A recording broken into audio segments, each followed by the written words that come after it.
Hello everyone, कैसे हैं आप सब लोग। सिविल सर्विस एग्जामिनेशन की प्रिपरेशन अगर आप इंग्लिश मीडियम में करना चाहते हैं then you are at the right place. Change the medium for UPSC is the name of the channel. Do subscribe this channel and share among all the Hindi medium aspirants, जिससे ज्यादा जो Hindi medium के aspirant जो अपने medium को Hindi medium से English medium में shift करना चाहते हैं, जिससे कि उनके सिलेक्शन के चांसेस और ज्यादा इंक्रीज हो सके, इनहैंस हो सके। ठीक है ना। अब आपके दिमाग में ये फर्स्ट क्वेश्चन आता होगा, is it really possible to change the medium from Hindi medium to English medium despite having studied from the first class to the intermediate और even to the graduation? Is it still really possible to change the medium from Hindi medium to English medium? Yes, it is 100% possible. Now the next very pertinent and important question comes to your mind is, if it is possible, then how it is possible? What is the methodology? What is the technique? What steps needs to be followed in order to change the medium from Hindi medium to English medium? Yes, there are certain steps and this is going to be one of the most simplest steps, जिसको भी कुछ भी नहीं आता, जो Hindi medium के student हैं, जिनको इंग्लिश के बारे में इतना ज्यादा डर लग रहा है, उनको कुछ नहीं आता, वो एक लाइन भी नहीं ले सकते, उनके लिए भी ये मेथड है और आप यहां से स्टार्ट कर सकते हैं। ठीक है ना। अब देखिए कैसे करते हैं। जितने भी यूपीएससी के एस्पिरेंट्स हैं, चाहे वो हिंदी मीडियम के हों या इंग्लिश मीडियम के हों, ठीक है ना, NCERTs are recommended to every single UPSC aspirant, right, be it from Hindi medium और be it from English medium, right? So this is the 6th class NCERT, that is the Our Pasts, okay? And this is the second chapter of the same NCERT, On the Trail of the Earliest People. On the Trail of the Earliest People, ये उसका second chapter है और ये उसका last paragraph है. This is the last paragraph of the second chapter. You open your book of English medium 6th class Social Sciences History की जो NCERT है, उसमें you will be finding this particular last, and then what you need to do now. अब इसको करना क्या, देखिए ये पूरा इंग्लिश में है, ठीक है ना, इसको हिंदी में लिख दिया गया है और इसको क्या किया गया, सिंपली ट्रांसलेट किया गया है। इसमें कोई ग्रामर की कोई बहुत ज्यादा मतलब हाईफाई चीज की जरूरत नहीं है, सिंपल आपको जितना आता है इसको लिख दिया गया। अब आपको क्या करना होगा, एट द एंड जब ये आपको समझा दूंगा अभी मैं, उसके बाद आपको ये जो हिंदी लिखी गई है, इस हिंदी को आपको अपने अंडरस्टैंडिंग के हिसाब से इंग्लिश में लिखना है, अपने ओन वर्ड्स में इंग्लिश में लिखना है, उसका स्क्रीनशॉट लेकर के इस पर्टिकुलर व्हाट्सएप नंबर पर सेंड करना है। I will reflect back on you, ठीक है ना, कहां इंप्रूवमेंट की कितनी जरूरत है। और एट द एंड हम इंग्लिश की भी प्रैक्टिस करेंगे, इंग्लिश स्पीकिंग की, how to start speaking in English, alright. जितना भी ये आएगा हमारे समझ में उसी के बेसिस पर, राइट। अब देखिए कैसे समझेंगे। फर्स्ट ऑफ ऑल क्या है, बहुत से बच्चे हैं जिनको रीडिंग करना नहीं आता। अब रीडिंग करना ही नहीं होता कि बिल्कुल स्ट्रीम लाइन में कि मेरा नाम ये है, मैं यहाँ रहता हूँ, मैं ऐसे करता हूँ, ये हो गया स्ट्रीम लाइन। बट आपको क्या ना, किसी वर्ड पे ज्यादा फोकस करना होता है, कुछ वर्ड्स को साथ में, जैसे यहाँ पे 3-4 वर्ड्स को साथ में पढ़ना होता है, ठीक है ना, इनको साथ में पढ़ना है और किसी पे ज्यादा प्रेशर करना है, हल्का से ज्यादा इंप्रेस अपॉन करना है, किसी वर्ड पे ज्यादा से रुकना है, कहीं पे ज्यादा तेज पढ़ना है, ठीक है ना। इस हिसाब से जैसे भी पढ़ाई होती है, जैसे रीडिंग करने की जो भी टेक्निक्स होती हैं, तो कैसे रीड करते हैं फर्स्ट ऑफ ऑल हम लोग वो देखेंगे, ठीक है ना। उसके बाद जो भी इंपॉर्टेंट वोकैबुलरीज होंगी, जो भी वर्ड मीनिंग्स हैं, they are written on this particular side, वो भी देखेंगे, ठीक है ना। उसके बाद जो नेसेसरी ग्रामर होगी उसमें, that we will also look, right, उस पे भी देखेंगे। उसके बाद क्या, इसको हम ट्रांसलेट करके इसमें लिखेंगे, इसको बताएंगे कि कैसे कैसे वर्ड बाय वर्ड इसको लिखा गया, ठीक है ना। उसके बाद एट द एंड हम इंग्लिश की प्रैक्टिस भी करेंगे, स्पीकिंग की, ऑलराइट। अब क्या होगा, ये जो सेशन होने वाला है that is going to be divided into 2 parts. कैसे 2 पार्ट्स में, देखिए सबसे पहले क्या होता है, आपको लिसनिंग की ज्यादा से ज्यादा जरूरत है, क्योंकि आप इंग्लिश मीडियम के स्टूडेंट अगर आप बनेंगे, जब ज्यादा सुनेंगे आप, जितना सुनेंगे तो आप जब सुनना स्टार्ट तो स्लोली कुछ आपके दिमाग में ऑटोमेटिकली चीजें वायर होना स्टार्ट हो जाएंगी। तो ओवर अ मंथ, 1 महीने से 1.5 महीने के अंदर आपको अच्छा खासा समझ में आने लगेगा कि हाँ ये क्या बोल रहे हैं। और ज्यादातर जो बच्चे हिंदी में, उनको समझ में तो आती है इंग्लिश, ठीक है ना, बट निकल नहीं पाती, मुंह से नहीं बोल पाते, लिख नहीं पाते हैं, ठीक है ना। तो उसके लिए सबसे पहले ज्यादा से ज्यादा मैं आपको इंग्लिश में स्पीकिंग करके बताऊंगा, समझाऊंगा इसको बोल के इंग्लिश में ही, फिर उसके बाद हिंदी और इंग्लिश में एट द एंड में सब कुछ देखेंगे, ऑलराइट, ठीक है ना। सो चलिए स्टार्ट करते हैं। So this is our 6th class NCERT, that is our past, and this is the name of the chapter, this is the second chapter of the same NCERT, that is On the Trail of the Earliest People. It is not earliest, it is earliest people. It is earliest people, right? So now, first of all, what we should do when we start reading something, first of all, we should focus upon something, some kind of heading which is written above any paragraph, all right? So that at least once we would be able to understand the meaning of this particular heading, we would be having an idea in our mind that what this particular line is talking about. So if we are able to understand this, then we would be having an idea that what this particular paragraph is going to talk about. It means in a nutshell, in a short way, we would be having an idea, we would be having some kind of idea that yes, this particular chapter is going to be talking about something like this, okay, on this particular subject or something. So we'll be having an idea. So that is why it is very important when you start reading anything, you should first focus on the heading part and just try to make some kind of understanding out of this particular line, so that you can have an idea that what is going to be lying ahead, all right. So let's get started and understand the meaning of this particular name of the chapter. Okay, so this is the On the Trail of the Earliest People. So first of all, let's try and understand the meaning of the earliest people. What is the meaning of the earliest people? Earliest people means the people who have lived on this earth 20 lakh years back, that is 2 million years ago. Okay, so now earliest people means we can easily call them in history. Earliest people are called the hunter gatherers. Okay, the hunter gatherers, and in Hindi we call them khadya sangrahak, those people who used to collect the fruits, roots, nuts. Okay, so in order to survive, in order to live, all right. So If you want to say the earliest people, that is also correct. If you want to say Khadya Sangrahak, that is also correct. If you want to say hunter gatherers, that is also. So these three words are means all of them are synonymous to each other, right? So इनका सबका meaning same, all right? So now we understand that this particular line is talking about the earliest people. Now on the trail of the earliest people. Now here the meaning of the trail means address. Okay, you can understand the meaning of the trail as an address or the mark, right? So where those earliest people must have lived, right? What was those areas? Okay, so they may have lived somewhere around near the river areas, okay, near the mountainous areas, okay, near the springs, near the some kind of lakes, right, or some kind of near the surrounding of the jungles or the actually forest and these kind of areas, right? So these kind of areas definitely have been the address of the old people or the earliest people, right? So here in a nutshell what we are able to understand is that the earliest people must have stayed in one of those places. So now we have an idea that okay, this particular chapter is talking about the address, or basically in a nutshell it is talking about the earliest people's lifestyle, entire lifestyle, that what they used to eat, where they used to go, what kind of paintings they used to make, what kind of music they used to listen to, what kind of songs they have sang, right? So in a means we just want to know about the lifestyle, means entire life of the earliest people, right? So उसका one part जो भी है ना यहाँ पर that is going to be discussed, right? So अब हमें idea लग गया कि yes, this particular chapter is talking about the earliest people's lifestyle, where they lived, right? What they used to eat, what they used to do, means all the activities that you used to, right? So painting is also one of those activities. So in this particular paragraph we are going to talk about the paintings that has been done by the earliest people, all right? So now let us first start reading this, okay? पहले इसको read कर लेते हैं एक बार, okay? So I am going to read and you will have to imitate. You will have to imitate the way I am pronouncing, all right? आपको जैसे मैं बोल रहा हूँ आपको बस नकल करना है, all right? So let's start. Okay, find France in your atlas. Find France in your atlas. It is not atlas, it's atlas. Okay, find France in your atlas. It's not France, it's France. Find France in your atlas. The painting below is from a cave in France. आपके book में नीचे दी हुई होगी एक बहुत अच्छी सी खूबसूरत सी painting, उसको देखिए आप, ठीक है ना? The painting below is from a cave in France. This site was discovered by 4 school children more than 100 years ago. More than 100 years ago. Paintings like this were made between 20,000 and 10,000 years ago. Many of these were of animals such as wild horses, oryx, an older wild form of cattle, bison, woolly rhinoceros, reindeer and bear, painted in bright colors. Painted in bright colors. Painted in bright colors. Okay, this is how you should say, painted in bright colors. These colors were made from minerals like ochre or iron ore. It's not iron, it's iron ore. Okay, it is like iron ore. Okay, iron ore and charcoal. Okay, it is possible that you should read like this. It is possible that altogether you should read. Okay, it is possible that these paintings were done on ceremonial occasions. It is occasions. आ से start करेंगे, ठीक है ना? Occasions नहीं, occasions. Okay, so it is possible that these paintings were done on ceremonial occasions. Or perhaps they were made for special rituals. It's not for, it's for. R को silent रखेंगे ना. It is, see, or perhaps they were made for special rituals performed by hunters before they went in search of prey. This is how you should read it, ठीक है ना? Reading हो गई. Or whatever the important word meanings. Okay, let's try and have a look at the important word meanings out of this particular paragraph, all right? आप समझ रहे हैं ना? जितना भी बोलो आप समझने की कोशिश करिए, क्योंकि बिल्कुल स्टेप बाय स्टेप इतना भी छोटा छोटा मत समझिए. आप सुनना स्टार्ट करेंगे, you will have the confidence to understand. Okay, चलिए स्टार्ट करते हैं, ठीक है ना? ये हमारी वर्ड मीनिंग है, ठीक है ना? राइनोसेरस, इसका मतलब कहता है गेंडा, जिसको बोलते हैं हिंदी में, ठीक है ना? Rhinoceros. Reindeer, a type of dear, एक तरीके का हिरन होता है, ठीक है ना? ब्राइट मतलब चमकीले. पेंटेड मतलब चित्रित किया गया, ठीक है ना? चित्रित किया गया, ईडी लगाया. पेंटेड मतलब चित्रित किया गया. मिनरल मतलब होता है खनिज. Iron ore, it is not iron. Okay, it is iron ore. Iron मतलब क्या होता है हिंदी में? लौह अयस्क, ठीक है ना? सेरेमोनियल ओकेजन्स मतलब रस्म या किसी समारोह पर, ठीक है ना? स्पेशल रिचुअल मतलब धार्मिक संस्कार, स्पेशल रिचुअल, राइट? प्रे मतलब होता है शिकार. पेंटिंग्स मतलब होता है तस्वीर या चित्र, ठीक है ना?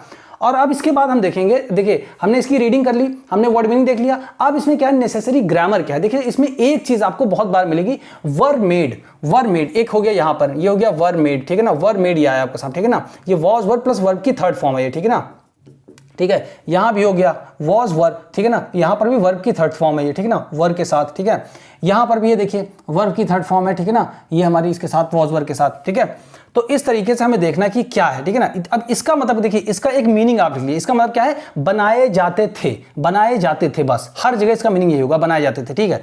अब जब इसको ट्रांसलेट करेंगे तो यहां पर भी आएगा ये बनाए जाते थे, बनाए जाते थे, बनाए जाते थे, ठीक है। अब इसको स्टार्ट करते हैं। देखिए अभी सिंपलेस्ट मेथड है कि आपको कोई बिना रूल, अगर आपको नहीं आता, कोई रूल नहीं पता ग्रामर का, ठीक है ना, अब इसकी मीनिंग को समझेंगे और इसकी मीनिंग को हिंदी में जैसे जैसे लिखा है समझते जाएंगे, मिलाते जाएंगे कि ये कैसे कैसे आया, ठीक है ना। कोई तरीका नहीं कि आप यहां से स्टार्ट करिए, इसमें सब्जेक्ट ढूंढिए, इसमें वर्ब ढूंढिए, इसमें ऑब्जेक्ट ढूंढिए, ठीक है ना। कुछ आपको नहीं देखना, सिर्फ आपको इंग्लिश देखना है, जो समझाया उसको आप नीचे देखिए, ठीक है। अब देखिए यहां से, अब इसको समझना शुरू कर, ठीक है ना। ये नेसेसरी ग्रामर हो गई हमारी जितनी, देखिए हर जगह बहुत ज्यादा ग्रामर भी नहीं होती, ठीक है, बस एक लिखने का तरीका होता है। तो ये वर्ब मेड को लिख लिया, बनाए जाते थे, बनाए जाते थे, जहां जहां भी वर्ब मेड, ऑलराइट। तो चलिए स्टार्ट करते हैं इसको, ठीक है। Find France in your Atlas, ठीक है ना, find France in your Atlas, मतलब एटलस में फ्रांस को देखिए, ठीक है ना, एटलस में फ्रांस को देखिए। अब यहां पे ये मैप भी बना हुआ है, ठीक है ना, आपको मैप बनाने की भी आदत अपने आप से डालनी, ठीक है ना। ये यूरोप का मैप है, ये क्या है, यूनाइटेड किंगडम है, ठीक है ना, यहां पर इंग्लैंड है, ये हमारा यूनाइटेड किंगडम है, ये हमारा फ्रांस है, ठीक है ना, ये हमारा फ्रांस है, ये उसके बगल में क्या है, जर्मनी है, ये हमारा क्या है, इटली। इस तरीके से अगर आप मतलब स्टार्ट करेंगे ना पढ़ाई, तो you will be having an idea that what is the situation where one country is situated, okay. तो यहां पे फ्रांस है, और फ्रांस के कहां पर पाया गया था, केव में पाया गया था, this cave is somewhere here, okay.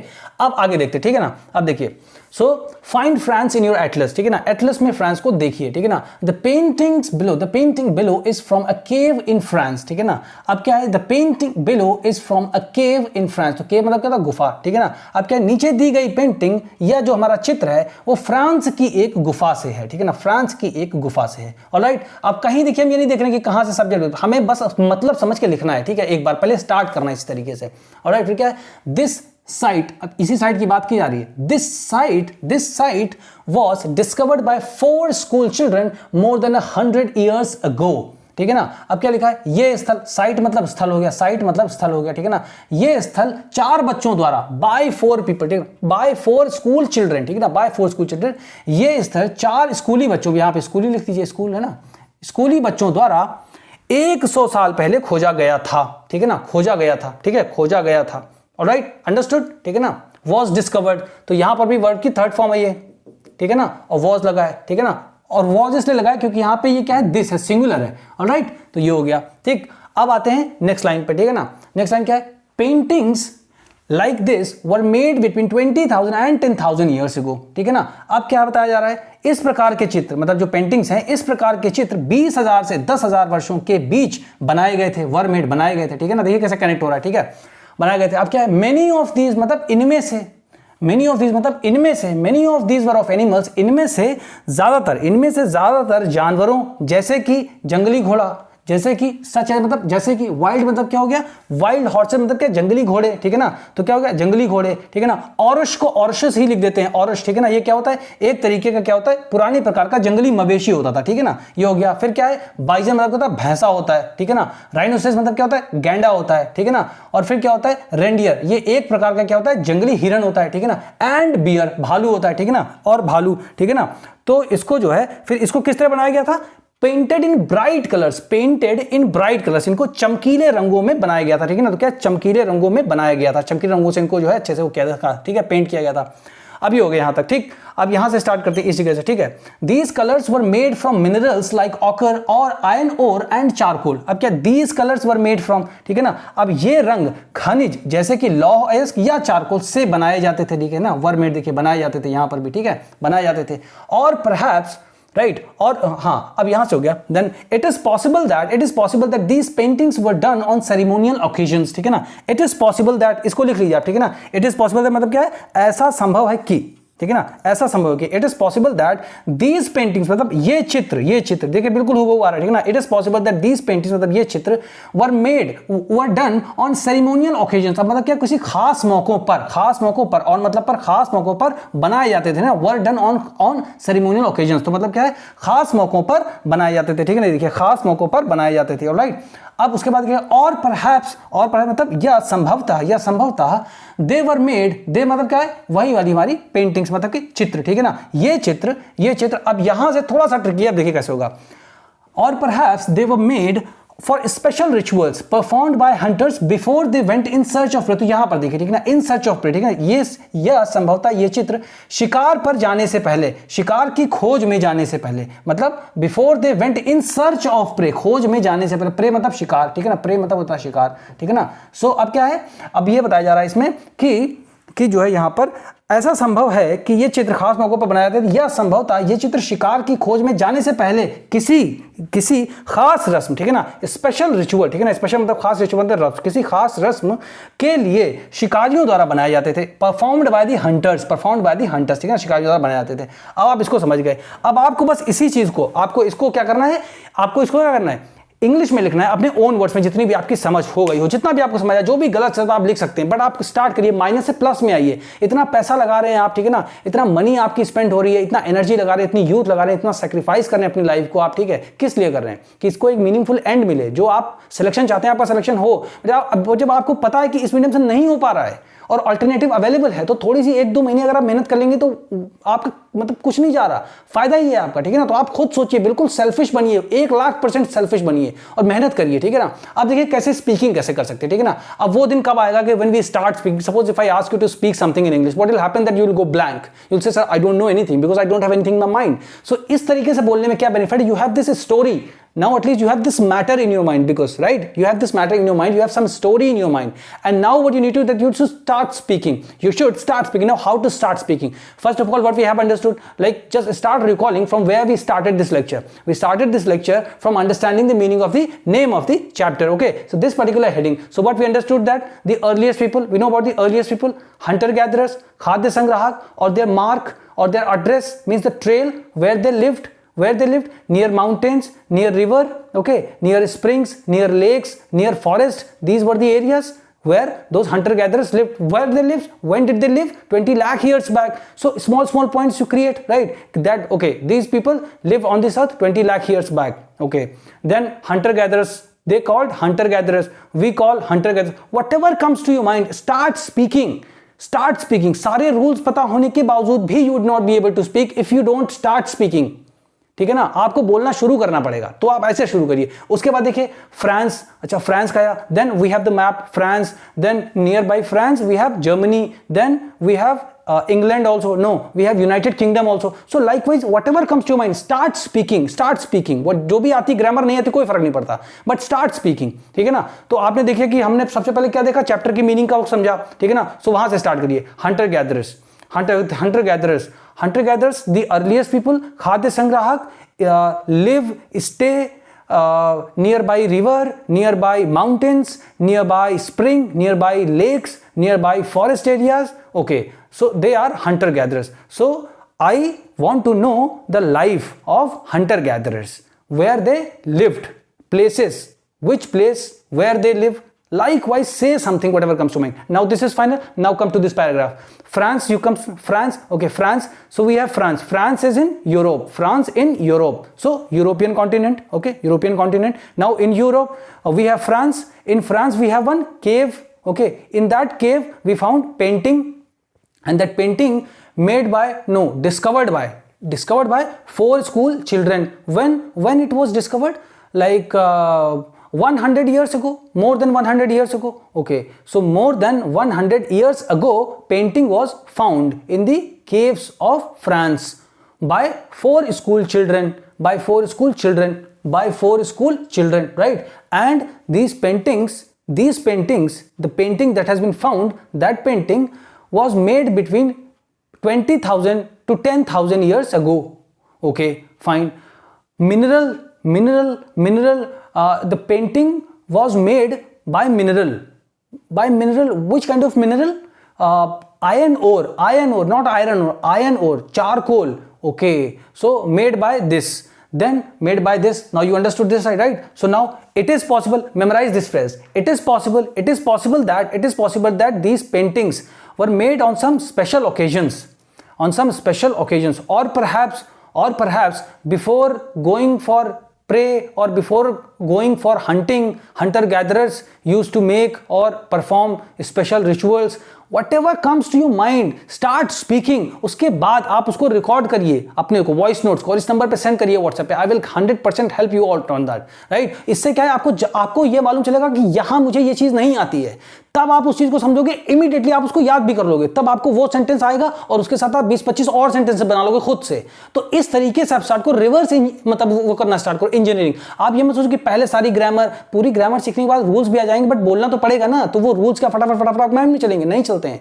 आपको बोलना सबसे ज्यादा जरूरी है. बोलना, जितना बोलना और सुनना और लिखना आप करेंगे, उतना बेहतरीन तरीके से आप जल्दी से जल्दी इंग्लिश मीडियम में शिफ्ट हो जाएंगे. तो अगर आपने इस वीडियो को यहां तक देखा तो आप इसको हिंदी मीडियम एस्पिरेंट्स के बीच में ज्यादा से ज्यादा शेयर करिए, जिससे कि जितने भी ज्यादा हिंदी मीडियम के एस्पिरेंट जो इस तरीके की तलाश में उन्हें एक ऐसा मेंटोर मिले जो उन्हें इतनी हेल्प करे, उनको स्ट्रेंथन कर सके, जिससे कि वो इंग्लिश मीडियम में प्रिपेयर कर सके, जिससे हिंदी मीडियम का रिजल्ट बहुत ज्यादा इंक्रीज हो सके. तो मिलते हैं आपसे नेक्स्ट वीडियो में.